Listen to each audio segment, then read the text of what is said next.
កម្មភាពពេលខ្ញុំមកយកទឹកកស៊ូនៅតាមសួនបងបាទថ្ងៃនេះការងាររៀងហត់ទៅហើយបាទ33ថាំងបាទរត់3ជើងថ្ងៃនេះបាទមួយជើងដាក់បាន12 10ថាំង10ថាំងទេអញ្ចឹងមក2ឡានហើយឡាននេះដាក់បាន2 10ថាំងអញ្ចឹងគ្នាខ្ញុំម្នាក់ហ្នឹងក៏នៅចាំចុចតេឡេខ្ញុំនៅកង្កមដើម្បីបដួលថាំងតមៀលថាំងដាក់ត្មងឲ្យធំអញ្ចឹងណាបងបាទនេះកំពុងតែឡើងជាន់ទី2ហើយឡើងជាន់ទី2ទី3ហ្នឹងគឺគ្រោះថ្នាក់ហ្នឹងបងបាទដៃនឹងវាបាសអញ្ចឹងខ្ញុំក៏ចាប់ទាញមកហើយក៏យកជើងជន់ឲ្យវាយ៉ាងលឹកដីបន្តិចណាកុំឲ្យពេលយើង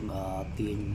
ថាំងឡើងអញ្ចឹងទៅកុំឲ្យវាបាសអញ្ចឹងណាបងបាទអញ្ចឹងគ្នាខ្ញុំម្នាក់ហ្នឹងគាត់នៅស្រែខាងលើអញ្ចឹងទៅហើយខ្ញុំនៅខាងក្រោមបាទរៀងហត់ទៅយើងមកហើយបែកញើសឡើងនិយាយរួមនឹងសើមអាវថ្ងៃនេះបាទអញ្ចឹងខ្ញុំក៏ជួយរុញបន្ថែមបន្តិចណាជួយរុញទៅនៅក្រោមហ្នឹងហើយខ្ញុំអត់ហ៊ានឈរនៅខាងក្រោយចំនឹងបងបាទខ្លាចវាថាលួចដាច់ជាងគាត់លបោទាំងមកគឺវាធ្លាក់ស្កត់លើយើងណាអញ្ចឹងយើងឈរខាងបងបាទគឺគ្រោះថ្នាក់មែនតើឡើងជាន់ទី2ណាបាទហើយឡាននេះឡើងដាក់បាន3ជាន់បងបាទនៅឡើងជាន់ទី3មួយជាន់ទៀតហើយបាទជាន់ទី3បានគ្រោះថ្នាក់មែនតើបងបាទគ្រោះថ្នាក់នឹងបងបាទឡើងខ្ពស់ណាស់ហើយ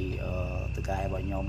គាត់មកតាំងពីណាពេលពូនបាទហើយកែគាត់ជាអ្នកបើកខ្លួនឯងអញ្ចឹងណាហើយគាត់មកឃើញខ្ញុំដាក់ថតហ្នឹងគាត់តបងអត់ដឹងថាខ្ញុំថតទេគាត់ថាអីទេតកែខ្ញុំគឺគាត់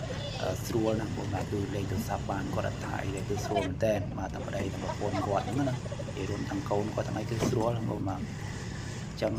ឡើងបានជាន់ទី2ហើយអញ្ចឹងបានដាក់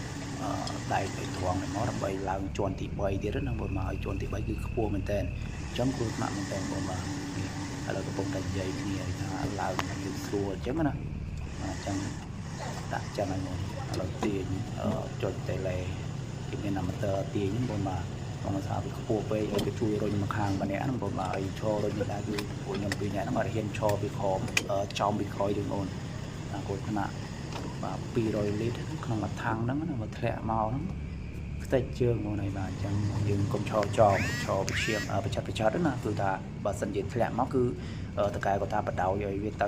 បាទមិនមិនយើងជិះកុំឲ្យតែត្រូវមនុស្សទៅបានហើយគាត់ថាទឹកកស៊ូខ្ពប់កំអីដែរបាទសំខាន់កុំឲ្យតែត្រូវមនុស្សបាទហើយឡានហ្នឹងដាក់បាន2 10ថាំងបាទឡានមួយទៀតអត់សូវខ្លាំងដូចឡាននេះទេបាទឡានមួយទៀតពណ៌សឡានមួយទៀតប្រពន្ធតកែស្រីខ្ញុំគាត់ជាអ្នកបើកបាទដាក់បានដល់9ថាំងទេអញ្ចឹងត្រូវអត់3ជើងបាទជាធម្មតាគឺខ្ញុំនៅកន្លែងណាមកតែគ្នាខ្ញុំម្នាក់ទេរដងប៉ុន្តែសារថ្ងៃនេះជាថ្ងៃអាទិត្យហើយតកែគាត់បាត់រានបាទគាត់អត់ទិញទឹកកស៊ូអញ្ចឹងណាអញ្ចឹងគាត់ខ្លាចកូនដៃតនេអត់មានការងារធ្វើអញ្ចឹងទៅគាត់រកការងារកូនដៃធ្វើអញ្ចឹងណាគាត់ក៏មកយកទឹកកស៊ូទៅថ្ងៃអាទិត្យហ្នឹងមកប្រមូលនៅតាមសួនណាបាទប្រមូលយកទៅទុកនៅការ៉ានហ្នឹងទៅឈរពាក់